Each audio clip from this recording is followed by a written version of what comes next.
It's time for The World This Week, 7 days, 4 Paris-based correspondents, 1 hour. The World This Week in partnership with the International Herald Tribune. Joining us this week, France 24 Foreign Affairs editor Annette Young. How are you? Hello, good evening. Also with us, didn't I see you upstairs, by the way? I've been everywhere. Okay.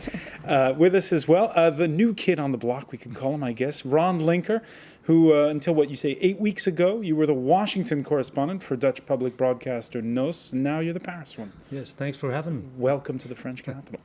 Welcome as well, always, to Régis Le Sommier of Paris Match, the preeminent news weekly. This week on the cover, Jackie Kennedy. Of course. Jackie. Yeah, big story. Big story.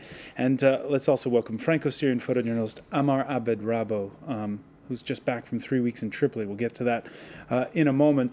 We want to thank you for weighing in throughout the week on the conversation on the World This Week's Facebook page. You can also follow us and our guests on Twitter, our handle here at FrancoisF24. Let's begin with what was another humdrum week for Europe's finances. Let's see, there was a $2 billion rogue trading scandal, a downgrade on French banks, public brainstormings on what to do when Greece defaults. And then, of course, there were the markets themselves. First, plummeting to 26-month lows before surging as 5 central banks joined forces to pump dollars into the system. We must issue a warning to the faint of heart. You might want to turn away as we show you the graph of the roller coaster chart that is the Paris stock market over the past month. And you see it going up and down and up and down. Régis Le Sommier, is it bankers or politicians that have fallen asleep at the wheel? I think, it's very grave as a situation, and we are all aware of that. But I would say that bankers like to tell you that it's the end of the world tomorrow. And they're always in that mood. And what we've seen over the week is, of course, it's serious. I mean, Greece bailout or delay in bailout is really serious. We're all wondering about our own economy. We're all wondering about the financial world and where we're going. But it's always, this sense of danger, this sense of going up and down. It's always the case, and so I wouldn't say but I would let's pose a little bit and see where we're heading. All right, perhaps we're being a little bit over pessimistic. Gotta say, if you think European bankers like to sound the alarm, over in the U.S. they take a pretty dim view towards our common currency. We could show you, for instance, an opinion piece that really shares the values of a lot of people over there. This by Alan Meltzer in the Wall Street Journal. Leave euro to the pigs, he argues, saying that there should be 2 currency unions inside the euro, one for virtuous northerners and the other for the likes of Portugal, Italy, Greece, Spain. That column, by the way, sparking a spattering of irony on Twitter. Our France 24 producer Alex Pigman, who's on sabbatical, telling us to ask the Swiss, who last week, by the way, bought euros to bring down the inflated value of their franc, while Sonia goes further, saying, what about 27 eurozones instead of 1? A line that was also taken by sometimes guest on this show, Stefan de Vries of RTL Dutch radio. Ron Linker, is it the end of the euro as we know it? Well, there's always been discussion about Europe with 2 velocities, right? With the northern countries and the southern countries. So maybe what we're seeing today could be that scenario playing out, that in the end we will have 2 eurozones with their own limits of the euro with which they can fluctuate. But it's very telling that the Americans take this very seriously, as we've seen U.S. Secretary Timothy Geithner coming over to Europe 2 times now, to tell us that we really have to get our act together here in Europe, because they're not going to do it for us. That, of course, you had many reactions in Europe saying, well, what are the Americans interfering with our business with? But it was telling for me that he would come over here and discuss these issues and tell the Europeans, well, get your act together. And it's an issue that has everyone sort of reworking the playbook. Here's what one lead editorial, for instance, says. Instead of austerity and pretense, a credible rescue should start with growth and where it is unavoidable, a serious restructuring of public debt. Now, the publication who says it is neither Socialist Workers Weekly or Mother Jones. It's The Economist, whose front cover states how to save the euro, a modest ambition there. The Economist, by the way, particularly hard on Germany's chancellor, in effect saying that backing the likes of Greece may be unpopular back home, but Angela Merkel must tell voters that letting the euro fail would be much worse. Merkel, who continues to reject the idea of pooling the debt burden with the so-called Eurobonds. I have put forward my solution, and I will make absolutely clear to the government which solution I am not in favour of. And that is the pooling of the debt burden, in the hope that everything is going to get better. There won't be any Eurobonds, ladies and gentlemen. All right, hearty cheers at the end of that, Annette Young. Yeah. And we've had the feeling that all along throughout this whole drama, the Germans say one thing and then have to kind of go back on it later. Yeah, it's called pandering to your domestic audience, isn't it? And that's the problem with all of these political leaders, and this is why the Americans are getting so angry at the Europeans. But, you know, maybe the time has come for that dreaded concept, the United States of Europe. Again, I'd like to buy the T-shirt. So I think, you know, it requires clear strategic forward thinking. Now, the problem is we haven't seen that from the European leaders. The Economist has mapped out a very straightforward 4-point guide on how to do it, guys.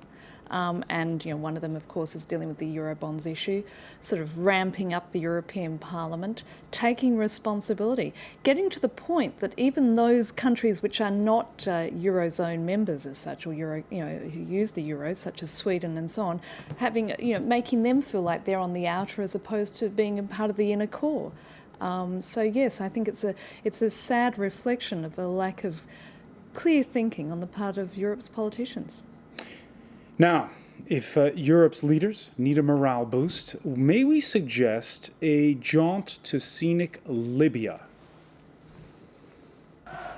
Vive Benghazi! Vive la Libye! Vive l'amitié entre la France et la Libye! Thursday in Benghazi for the French president. The French president there in the company of the head of the National Transitional Council. And he wasn't alone, by the way. As you can see, there's the British Prime Minister, David Cameron. And further over, the French Foreign Minister. And this is the part that Annette Young liked in particular coming up. Yes, this is coming up very shortly. We're going to see William Hague. Now, William Hague, who's renowned for his effusive, over-sentimental style, receiving this pin on his lapel. Oh yes, put your fist up. Yes, I can do it. Yes, I can. Yes, I do feel sorry. There's nothing like a British gentleman like William Hague being caught up in all that euphoria. Amra, let me ask you, what was your reaction when you saw those scenes in Benghazi? Of course, I mean, for Sarkozy, it's probably the place where he got a much better election than in France, But once you have said that, what is not really nice, and I feel pity for the whole circus and the whole euphoria, is that they probably got like a race to be there before Erdogan and to get the Turkish Prime Minister. Yeah, the Turkish Prime Minister, the cameras, the whole thing. Probably if they waited a few weeks or a few months, I don't know. I mean, it's very young still. We don't know where Gaddafi is, and it's. But well, the image of Hague and the pin and the whole thing and the French flags in street probably is irresistible. I can tell. Régis Sommier, did the French and British leaders go there too soon? After all, Gaddafi's still at large. Well, we have an experience in the past with someone saying "mission accomplished" a little too soon. It's true, but history can repeat itself, of course, and we should be very careful with Libya. Not everything is over, and far from being over. There's still a lot of things that are, and there's still some fighting going on as we speak right now. So I think both leaders needed a moral boost. They wanted to capitalize on this good news for them. They wanted to feel the love. Of course, and of course, and I would say for Nicolas Sarkozy, he wanted to catch the media attention so that the debate that was held by the socialist candidate would be a little, overshadowed by his own performance in Libya. So, but it did the best audience yesterday, on French TV, that's which true. is amazing. So it didn't quite work, but also we must say to both Sarkozy and Cameron that never any intervention in another country, whether it's successful or not. I mean, look at Churchill or George Bush's father won an election at home, and as we all know, Clinton said once famously, "It's the economy." There was also the issue of David Cameron promising aid during his press conference that he gave back in Tripoli, where there was also a hero's welcome, aid and help in trying to track down Libya's ousted leader. Let us be clear, this is not finished. This is not done. This is not over. There are still parts of Libya that are under Gaddafi's control. Gaddafi is still at large, and we must make sure this work is completed. We must keep on with the NATO mission until civilians are all protected and until this work is finished. We will help you to find Gaddafi and to bring him to justice. We will help you to find Gaddafi. Does that sound like he's perhaps playing a little bit with that UN mandate there, Ron? I think it's not implied in the UN mandate to actually help actively locating where Gaddafi is. On the other hand, my country, the Netherlands, would be very glad to have him in The Hague to judge him with the International Criminal Court. It's been an issue with the Netherlands and the new Libyan government, so to speak. They want to have a trial for Gaddafi in their own country, whereas the Dutch argue that he should be tried in The Hague. And that's one of the issues that the Netherlands has with the Libyan rebels. Overall, they support it. They unfroze, so to speak, the assets that were in the Netherlands for a big part. But there's also doubt about who are these guys? Can we trust them? Why are we handing over that amount of money? And again, the same question, isn't this all too early? Amr Abed Rabo, comment on that, on who the NTC is. I mean, I agree. It's we don't know them very well. A lot of them have been with Gaddafi until very soon. I mean, very recently. So it's quite a dilemma. I mean, you have the people who are seen in Europe. You have those that we don't see in Europe who are there. Like last week, there was a major speech on the Green Square or Martyr Square by Abdel Hakim Belhaj, who used to be one of Bin Laden companions, and he has much more charisma than Mustafa Abdel Jalil or Mr. Jibril that we know in Europe. So. Of course, like every revolution, probably there will be later one guy or two guys who would be, how you say that? I mean, better or stronger or more popular than the others. Maybe without elections, maybe before the elections. I mean, for the moment, it's very unclear, and I understand the Dutch are being cautious. It's a fractious movement, though, isn't it? I mean, the problem is, as you pointed out, you've got those who favour a secular liberal approach, and most of them do, unfortunately, seem to be associated with the previous regime, versus those who are more Islamist. And you've got, is it Salabi, the noted Islamic scholar? I mean, do you see them ever forming some sort of reconciliation or such, or splintering instead, once they do locate Gaddafi? Because that's the key thing, isn't it? Because at the moment it's finding Gaddafi which is holding all these groups together. Absolutely. And they've been, all of them are gathered by this, only by being anti-Gaddafi. So once he's maybe in The Hague or somewhere else, what is going to unite them again?